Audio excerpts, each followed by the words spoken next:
Kembali ke informasi lain, pemirsa, harga emas benar-benar bikin geleng-geleng kepala. Hari ini emas kembali cetak rekor dan selangkah lagi harganya bisa 3 juta rupiah per gram.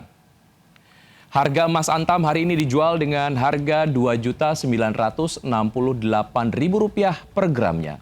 Ini berarti naik Rp52.000 dari hari kemarin. Dengan demikian tinggal Rp32.000 lagi harga emas akan tembus Rp3 juta per gram. Bisa jadi dengan kenaikan hari ini yang tembus Rp50.000, Kamis besok harga emas sudah melenggang bebas di angka Rp3 juta per gramnya.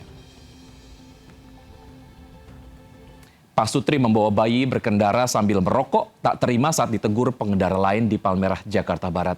Pak Sutri tersebut bahkan memukul pengendara yang menegurnya hingga berujung laporan polisi.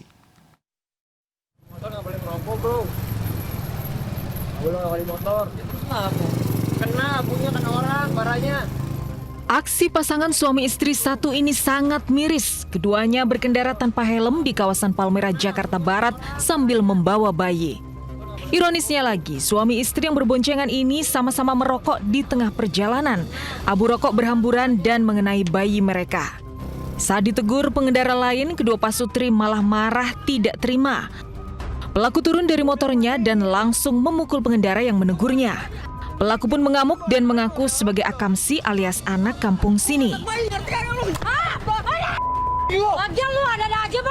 Kedua pengendara terlibat cekcok hingga akhirnya dilerai warga di sekitar kejadian. Peristiwa yang terekam dalam video amatir warga ini viral di media sosial. Usai kejadian, korban melaporkan penganiayaan tersebut ke Polsek Palmerah, Jakarta Barat. Kasus ini masih dalam penyelidikan polisi. Tak hanya dipaksa memakan dagangannya yang dituduh terbuat dari spons, pedagang es kue yang mengaku ataupun yang juga mengaku sempat dianiaya anggota TNI dan Polri hingga menderita luka. Bahkan seluruh dagangannya pun dihancurkan oleh kedua anggota Babin Kamtibnas. Ya betul. Yang muda biar kamu ya, jangan anak kecil ya, kasihan. Video tuduhan pedagang es kue jadul terbuat dari spons ini tengah viral. Korban dipaksa memakan seluruh dagangannya yang dianggap berbahaya karena terbuat dari bahan spons. Bahkan kedua oknum Babin Kamtibmas juga membakar es kue di tangannya. Tak hanya itu, korban Sudrajat juga mengaku sempat mengalami penganiayaan. Kita 5 orang, ET-nya, RW-nya, lurahnya. Iya, jadi gampang ditonjok semua, ditendang. Ditanya sama dia. Apa gimana nanyanya itu, Pak? Ini dari mana? Saya bilang dari Halong Depok. Kok esnya begini banget? Korban mengaku kejadian ini terjadi Sabtu lalu saat ada 5 orang datang menghampirinya dan mempertanyakan asal-usul dan bahan es kue yang dijual. Dan akibat kejadian ini, korban dipecat karena 150 es yang dibawa rusak dan tak bisa dijual. Tak hanya itu, ia juga mengaku trauma dan khawatir kejadian serupa terulang. Sementara itu, Kepala Dinas Penerangan Angkatan Darat Kadispen AD, Kolonel Infanteri Doni Pramono, mengatakan permasalahan ini akibat adanya kesalahpahaman dan berharap tak berkepanjangan. Sementara itu, usai dagangannya dinyatakan aman dan layak makan, video pun viral. Korban pun diberikan bantuan sepeda motor dan modal usaha dari Kapolres Metro Depok, Kombes Abdul Waras. Diharapkan bantuan ini bisa dimanfaatkan korban untuk kembali memulai usahanya dan bisa menghilangkan trauma. Dari Depok, Jawa Barat, Iyung Rizky, iNews melaporkan. Influencer Cikita Fauzi tiba-tiba dicopot sebagai petugas penyelenggara ibadah haji atau PPIH 2026 meski ia sudah mengikuti pelatihan. Meski mengaku sedih, putri almarhumah Marissa Haque tersebut mengaku menerima keputusan tersebut. Tahu aja sih bahwa semalam tuh aku dicopot dari petugas haji. Tiba-tiba pemberitahuannya ada arahan dari atasan kalau nggak salah, tapi ya udahlah, aku nggak nanya-nanya lebih lanjut. Inilah curhatan Cikita Fauzi di Instagram miliknya usai dicopot sebagai petugas penyelenggara haji Indonesia atau PPIH. Ciki dicopot sebagai PPIH meski ia telah menjalani bimbingan teknis di Asrama Haji Pondok Gede, Jakarta selama beberapa pekan. Putri almarhumah Marissa Haque itu hanya diberitahu alasan pencopotan karena ada pemberitahuan dari atasan.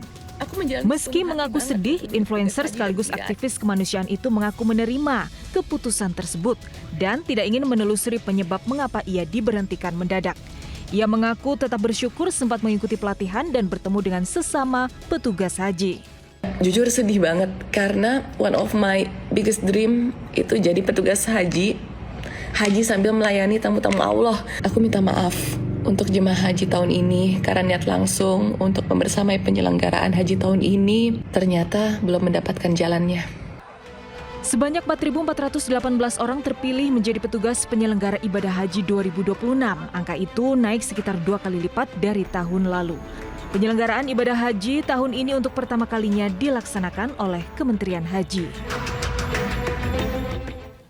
Seminggu dihantam banjir sampai 3 kali, warga perumahan subsidi di Kabupaten Bekasi mengaku kecewa dan tertipu. Lantaran dulunya pengembang menjanjikan perumahan bebas banjir.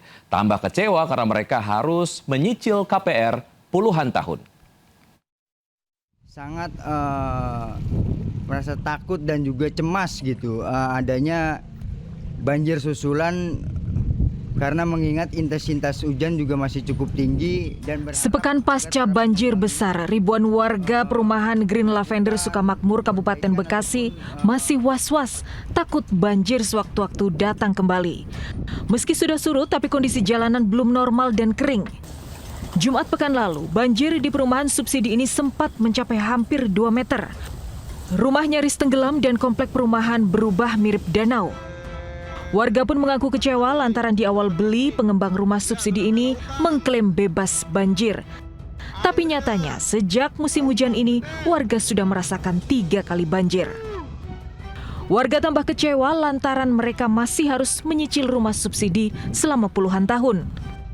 Saya sih sangat kecewa karena kita di situ kan di awal tertulis di brosur iklan itu kan tulisannya bebas banjir, tapi nyatanya ya kalau dilihat kondisi rumah kemarin setengah pintu air itu ada di dalam rumah.